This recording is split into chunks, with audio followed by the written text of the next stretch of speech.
مسئله پیشوای سیاسی ملت یعنی چی؟ چرا ما این مسئله رو مهم حساب میکنیم؟ ببینید ما اگر سال 1991 را 92 را پیش رو بیاریم، کشور ما با بحرانی نبودن شخصیتی ملی سیاسی روبرو بود. هر دره، هر دهه، هر ناحیه، هر شهر لیدری خودش داشت، هر محل لیدری خودش و هیچ لیدر یکدیگر را اعتراف نمیکرد و گویا که جنگی لیدرها، جنگی سروران. حتی اگر یک فکت تاریخی ببینید که نامهای گروههای سیاسی و حزبهای سیاسی در سال 91 92 همه خیلی بود: مهر ختلان درجه ختلونی ها، لعل بدخشان درجه بدخشانی ها، حصار شادمان درجه حصاری، سوغدی بستان درجه سوغدی ها و زرافشان، حتی با جدا از سوغد وادی زرافشان حزب خود را. یعنی هر منطقه و حتی خیلی بود بچه های سیوم باز، بچه های نگورنی، بچه های هشتمی مرد، بچه های اسپیچک، بچه های مسکمبینت. یعنی 5 گروهی جنگی که ما همچون جوانای هم وقت یادمون هست. یعنی 5 گروهی همی بود که شهر تقسیم کردگی، بنابراین هیچ کس رو اعتراف نمیکنه. بحران وحدت سیاسی، بحران لیدری سیاسی، یک کسی که ملت مردم در اطراف او اعتماد کرده جمع شود، همین نبود. شخصیت های بسیار بزرگ خوب بودن، ولی چون تجربه دولتی، تجربه ساختاری نبود، اینو به جایی که همه نیروی بزرگشان را در یک سمت روان کنند، نیروشان را در مقابل همدیگر روان کردند.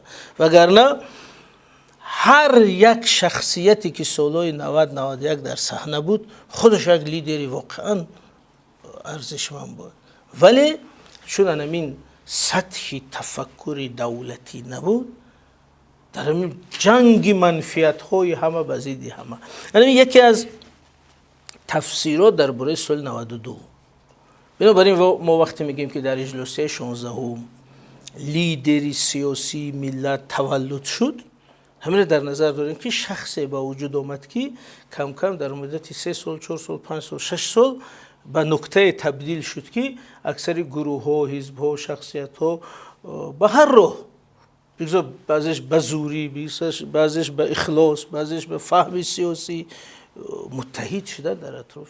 لیدری سیاسی چی است؟ ببینید ما اگر به یک صنفخانه مکتبی من درآییم یا به یاد برید چشمای پوشیم، یک صنفخانه تاریخ یا ادبیات رو بیاریم، گرد به گرد صنفخانه پر از پورتریت و تصویر بزرگان ملت است. خب این از اینجا استفاده از بیرونی و ابن سینا و رودکی و فردوسی و فارابی، با این طرف رومی و سعدی و حافظ و جامی و بیدل و تو دانش. ببینید اکثر این بزرگان اهل علم، ادب، دین، فرهنگ، اینا بزرگترین سرمایه ما هستند. اینا سهم ملت ما در تمدن جهانی هستند. شما ببینید که در نزد بنای یونسکو یک هیکل است که 4 بزرگ جهان نام دارد، 4 بزرگ تمدن جهان و 4 طرف نگاه دارد. هر 4ش تاجیک است. ببینید همجا زکریا روزی هست، ابن سینا هست، خیام هست، بیرونی هست. یعنی 4 تاجیک همجا شنونده است. هیکلش گفته است که 4 بزرگ تمدن جهانی. واقعا همین گونه است. ما به جهانی قدر بزرگ و هدیه کردیم، ولی اگر از نظر رول سیاسی جمعیتی هم را نگاه کنیم، این بزرگا در تاریخ قریب همه یمینا یک پاراگراف یا یک نقطه است: هجرت، گریختن، رفتن، فرار. رودکی هم اخیر مجبور شد به دهش گریخته بیاید. فردوسی چی روزی سیاه دید. ابن سینا فرار کرده رفته در همدان مرد. کمال خوجندی فرار کرده رفته در تبریز مرد. مولانا جلال الدین بلخی او در قونیه ترکیه در روم رفت. خب اماما هم همین خیل، امام ابو حنیفه چی سرنوشت داشت، امام بخاری چی سرنوشت داشت همه میدونیم. امام بخاری اخیر در دشت مردن. خب اما لیدری سیاسی چی است؟ اینجا ببینید، لیدری سیاسی کسی است که در همین خیل لحظه مشکل مهاجرت نمی کند، بلکه میگه که من وضعیت رو به دست میگیرم، من حمایه میکنم، من صاحبی میکنم دولت رو، ملت رو. انا این لیدری سیاسی. بینیدم دوره بخارا رو میگیریم، یک مثالی که شما چی بودن لیدری سیاسی چقدر دقیق میفهمیم. بخارا پر از شاعر، پر از عالم، پر از فقیه، پر از دانشمند. هر سال همون گونه که چینی ها گرد چین در دیوار میکشیدن، در گرد بخارا هم خیلی دیوار بود، دیواری بسیار بلندها هم بعضش هست، بعضی جاهاش هست. همین دیواری بخارا اینقدر بزرگ بود، بلای ساخته شده است. هر سال شمال و باران او را میخورن. همین بهار که شد مردم بخارا رنگوز میگم رئیسای محله جمع کن، حشری دست جمعی. ولی اگر گویا که با حشری غیری دست جمعی هم میشده باشه، میگن که امروز حشری دست جمعی شد. این از نفهمیدن این کلمه ده. همین حشر که شد و یعنی که دست جمعی است. یعنی هر سال بهار تا زمستان مردم بخارا مجبور برای دیواری بخارا اندوه کنه، زینه می ساختن و اندوه میکردن، خیشت میزدن که دیواری بخارا چرا لازم بود؟ چون که هر سال ترکا از صحرا هجوم میکردن، قراخانیان هجوم میکردن، قیپچاقی ها هجوم میکردن و باید بخارا دیوار میداشت، از بالای دیوار میزدن. انا وقتی که اسماعیل سامانی امیر شد گفت که ای بچه بس کنه دیوار ساختن، من دیوار بخارا، این نامش در کتاب آمده است که من باره بخارا هستم. دیوار باره میگفتن، باز میگن دختری سری باره در کاکلوت ستاره، یعنی باره دیوار. خب یعنی اسماعیل گفت که ای مردم این کار دیگر نکنید، من باره بخارا هستم، تو وقتی من هستم من چی میکنم؟ حمایه میکنم، من صاحبی میکنم، من چی میکنم؟ نمیمانم که بیگانگاه وارد بخارا شود. این همین لیدری سیاسی، سیاسی ترین سخن در تاریخ ما همین است. همون گپی که لیدر میگوید که من دیواری بخارا هم دیگر دیوار نسازه. در همین وقت رودکی چرا دیواری بخارا نشد؟ مثلا یا هزار تومان خیلی بزرگا داشتیم یا دیوار نه، اینا در وقت هجوم چرا؟ چون که رول این اون نیست. از او انتظاری رهبری سیاسی و دولتی داشتن نادرست است. او در بزرگی خودش در جایگاه خودش است. ما یگان وقت نمیتونیم بگیم که اسماعیل سامانی از رودکی مهمتر است، همون گونه که نمیتونیم بگیم که رودکی از سامانی مهمتر است، چون که در جای خود هر دوش. بنابراین لیدری سیاسی وقتی ما میگیم شخصیتی که در لحظه تاریخی، در لحظه ضروری مردم را متحد کرده، سروری کرده، کشور را صاحبی میکند. همین مسئله است. بنابراین وقتی ما میگیم که ما اینقدر بزرگا داریم، ببینید در میانه اونا ما قریب نمونه لیدری سیاسی نداریم، فقط اسماعیل سامانی رو میدونیم از اون زمان. بعضی قهرمانای داره مثل تیمور ملیک، ولی اینا قهرمانای هستن که در رده میانن، اینا لیدری سیاسی ملت نشدن در اون وقت. بنابراین بعد اسماعیل سامانی ما در مجموعه بزرگای تاریخیمون چیز به نام لیدری سیاسی نداریم.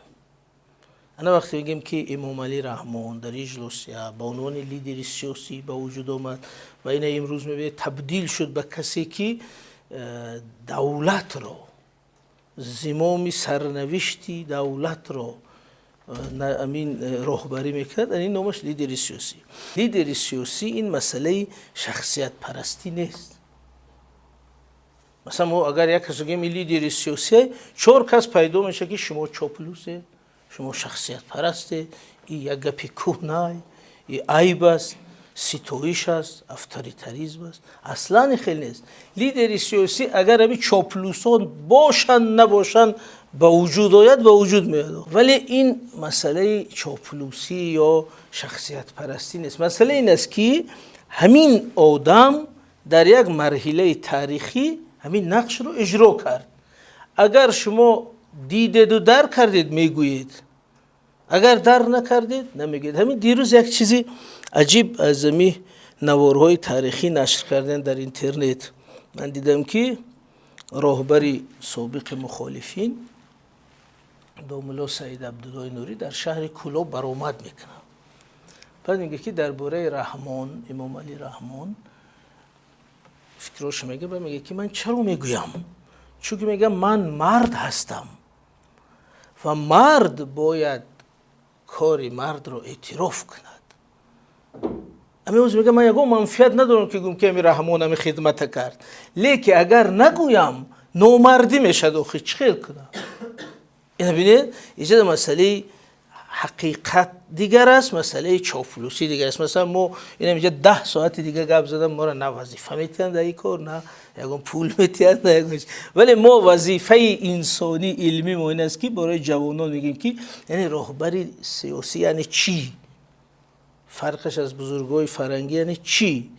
این ما درباره یک واقعیت و تاریخ گپ میزنیم. خب اکنون یک مسئله دیگه درباره پیشوای سیاسی میگیم که مسئله پیشوای سیاسی یک مسئله کهنه نیست. حالی بعضی میگه باید عصرهای میانه پیشوا در کار بود، برای قبیله ها پیشوا در کار بود. اصلا خیلی نیست. یعنی وابسته به وضعیت است.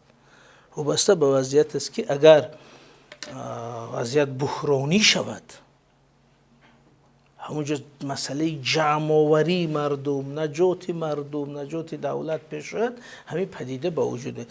اصلا پیشوای سیاسی اگر از نظر علمی سیاست شناسی گیریم، این فیگوره دوره گذشته است میگیم ما در سیاست. مثلا ببینید واشنگتن آمد، آمریکا را وحدت بخشید، نجات داد، یک کشور کرد، رفت. 50 پرزیدنت داریم در آمریکا، در تاریخ آمریکا. هیچ وقت نمیگن که جورج بوش لیدر ملی، نمیگیم اوباما پیشوای ملت، هیچ وقت نمیگیم که فرزند کلینتون پیشوای ملت. چرا میگن که واشنگتن پیشوای ملت، جورج واشنگتن در تاریخ ماند به همین عنوان؟ چون که وقتی که امریکا در آستانه فروپاشی، جنگ شمال و جنوب، امکان داشت کشور از بین رود، پاره شود و ژنرال واشنگتن پیروز شد، امریکا را متحد کرد و به همین کشور بزرگ و به همین دولت و ملت بزرگ تبدیل داد. همین کافی است.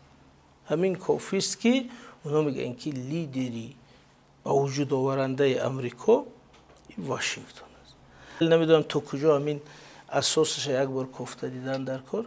حتی همین امریکایی ها ما یک چند ماه همجا تجربه آموزی بدیم، میگفتن که همین در میانه واشنگتن یک هیکل قلم هست. ما چند بار رفتیم دیدیم، پن نومش هیکل قلم است که میگن که این قلم جورج واشنگتن است.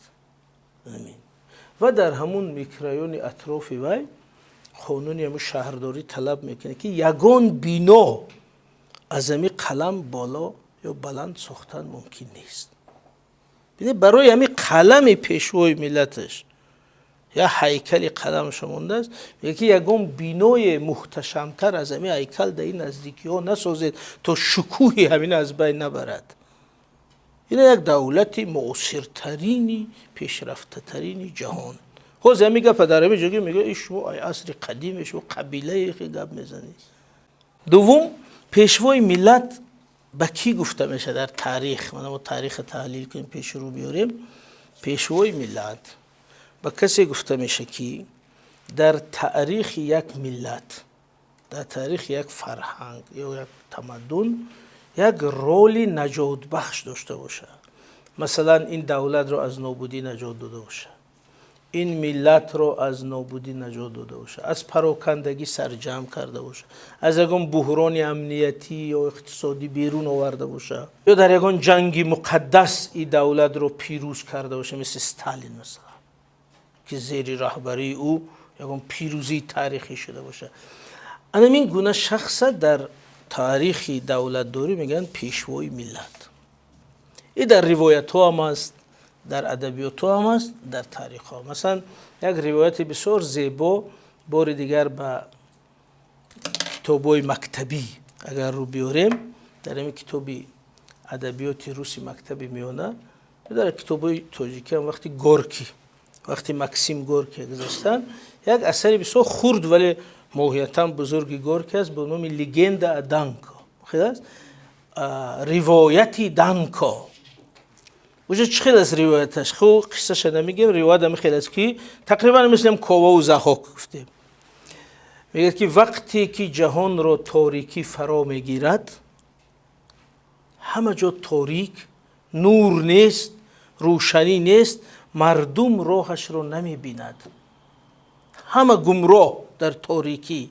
همین وقت جوان با نام دانکا سینه خود را میشکافد، دلش را بیرون میکند و دلش را مشعل کرده پیش خلق میرود.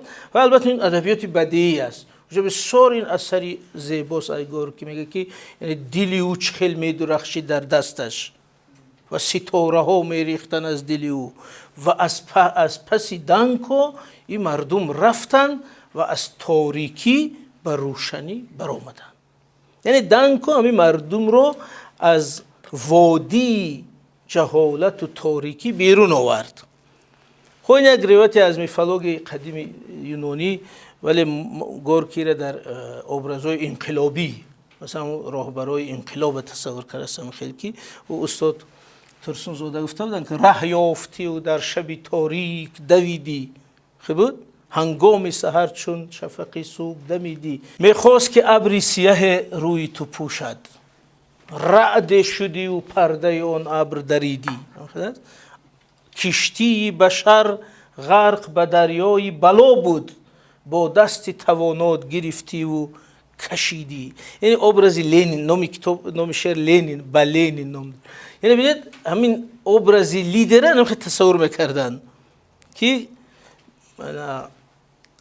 اجداد بشر چون تو فداکار ندیده است، جان دادی و جانی همه خلق خریدی. اگر نامش نمیفتین شما میفتید درباره پیشوای ملت است، شاید درباره هر لیدر درست میآید. یعنی که اینجا رول تاریخی یک انسان در سرنوشت یک ملت در نظر دارد. حالی باید دانکو هست، حالی دیگر هست، حالی لیدری سیاسی ما هست. بنابراین این روایت همیشه بود و همین روایت دانکو از نظر فلسفی دقیقا نشون میده که یک لیدری ملی یعنی چی. این مهم است برای دانستنش.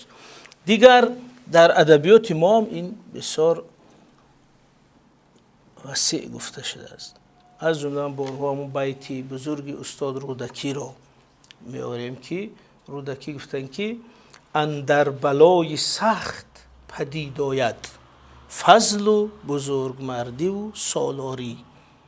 فضل این دانش و معرفت آدم است، بزرگمردی خلاص این صفتای مردانه، سالاری یعنی راهبری، لیدری. یعنی ما گنرال چی میگیم؟ سپاه سالار. خب میگم سپاه ارتش است، سالار یعنی راهبر ارتش، گنرال آرمی، سپاه سالار. خب سالار یعنی پیشوا بزرگ. پس میگه که اندر بلای سخت پدید آید، در وقتی حادثه ها بحران های سخت معلوم میشه و پدید می آید. خصوصیت های لیدری انسان. این میجا آرام است، یگان خطر نیست، یگان تهدید نیست. ما نمیدونیم کی چی کار است. همین نیست؟ تا مرد سخن نگفته باشد چی بود؟ عیب و هنرش نهفته باشد. اینجا نمیدونیم که کی چی قدرت داره. لیکن از همین در حال یک بلا دروی چی؟ ما همجا دقیقا نبینیم کی تگ استول میدارو، کی دویده حمایه میکند.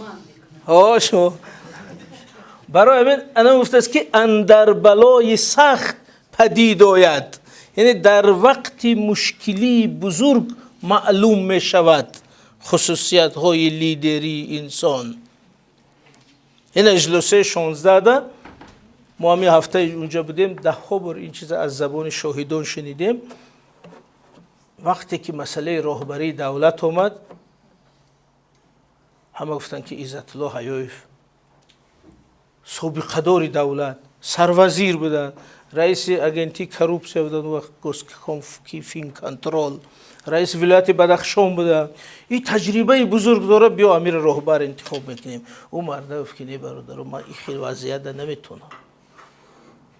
انا مجد کسی که برخواست و گفت که من میگیرم، من به شما صلح میارم، وحدت میارم، کشور نجات میتیم.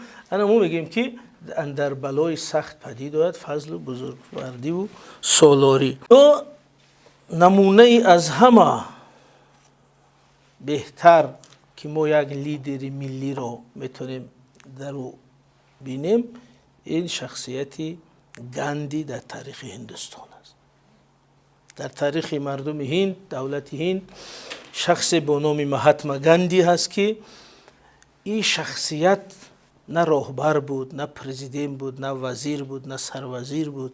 یک پیشوای ملی، یک شخصیتی بسیار ساده از نظر زندگی، ساده زیست، عارف مشرب، با لباس ساده، با یک کفش هم گفته نمیشه، با یک دمپایی ساده و خوراکش فقط گیاه. حتی در این ترجمه اولش نوشته که یک بار گوشت خوردم، پناهی از مادرم، کسل شدم، دیگر نخوردم گوشت. گوشت نخورد از در عمرش. همین شخصیت چیکار کرد؟ سالهای 30 و 40 حرکت آزادی خواهی هندی ها را بر ضد مستملکه بریتانیا راهبری کرد. راهبری خیلی تشکیلاتی هم نه، همچون رمز، همچون چهره، خیلی تاریخی دراز دارد گاندی. ولی در نهایت سال 1947 غلبه کرد و هندوستان را از مستملکه بریتانیا آزاد کرد. این همه میدونیم. ولی جای مهم این است که انمی گاندی غیر همی کار یگان کاری دیگر نکرد. گاندی حتی 1 متر راه نساخته است. 1 متر. یگان باغچه هم نکشوده است، یگان مکتب هم نکشوده است گاندی، یگان کارخانه هم نکشوده است. ولی که چرا؟ گاندی در همون سال اولی استقلال مرد. بنابراین اگر میکردم فرصت نشد گیم. ولی در تاریخ هندوستان، در نزد مردم هندوستان، او همچون یک شخص مقدس. اگر یک کمبغل هندوستان در کیسش، در پولدانش بینی، صورتی گاندی هست. میگه که آخه چی کار کرده است؟ نه به تو راه ساخته است، نه جای کار داده است، نه شرایط فراهم کرده است، در زیر کپروک خوبی. او میگه که این خیلی نگوید، این مرد ما را به استقلال رساند. گاندی آمدی تمدن را دوباره نجات داد، این را دوباره دولت کرد، دوباره در صفی خلقای جهان. چنین تمدن ملت بزرگ یک کلان مستملکه بود، گرفت رو به دولت تبدیل کرد. تمام دیگه اش کار نکرد. ولی این مهمترین کار همین است. اینا برای هندی ها میگن که ما از گاندی هیچ چیزی دیگه نمیخواهیم. او خدمت اساسی را کرد. از این رو پیشوای ملت ما همین است. بعد گاندی هر یک سروزیرای اومدن، برنامه های کردن، آباد کردن. حالی شهرهایی هست در هندوستان که مثل بهشت شدگی است. ولی یگان تایی پیشوای ملت نمیشه دیگه. چون اون نقش تاریخی که گاندی در تاریخ هندوستان اجرا کرده است اون از پیشوای ملت بدن. رول یا نقش این الگوی تربیتی است. یعنی ما حاضر گفتیم که وقتی به صنفخانه ها می درآییم پر از شخصیت های بزرگ داریم. اگر علم میخوایم این سینا، فارابی، بیرونی. اگر ادب میخوایم این رودکی، ناصر خسرو حافظ. اگر عقل میخوایم مثلا میگیم که این ابو حنیفه بنیادگذار مذهب عقلانی.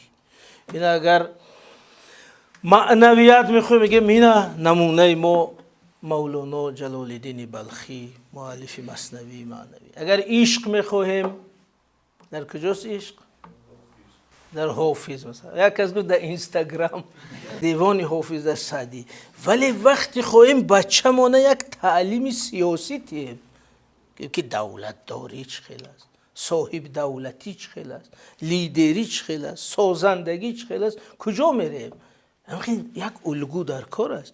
بنابراین میگیم پیشوای ملت همچون مکانیزم ماهیت تربیوی دارد برای یک نسل، یک الگو، یک نمونه که مثلا این تربیه همین خیلی است. در همه جهان باید یک نمونه باشه که چرا اینقدر رستم میگوییم؟ چون که رستم گفتن، رستم نام ماندن، رستم خواندن غیرت می آفرد. همین نیست؟ وگرنه رستم ممکن حتی نبوده است. فردوسی گفت منش کردمی رستمی داستان وگرنه سگی بود در سیستان. حال یک خیلی گفتن وگرنه یلی بود در سیستان. خب گفت منش کردمی رستمی داستان با همین ابرز، چون مقصد این بود که بزرگی همین تمدن نشان دهد. البته بود رستم نام سرفرمانده همین نیروهای ساسانیان که در قادسیه شکست خورد و همین درفش کاویانی را باید داد، نام همین رستم بود. رستم بود. ولی این رستم فردوسی یک رستم تربیوی است. یعنی وطنداری، جوانمردی، غیرت، قدرت در ابرز رستم مفرده است. از این رو رستم نسل به نسل غیرت ملت تربیه کرده است. همین گونه وقتی ما میگیم یک روحی، چون که ما که دوره‌ای در حکومت‌های دیگر زندگی کردمون بس است دیگه، ما باید هم صاحب دولت بمانیم تا ابد. اما برای که صاحب دولت مانیم رودکی و خیام و سعدی کافی نیست. الگوی سیاسی هم باید باشد که مثلا بچه میگین که اخلاق سعدیانه، روحیت مثلا مثل مولانا، ولی جسارت دولت داری و تندوستی لیدرید اینا مثل امام علی رحمان.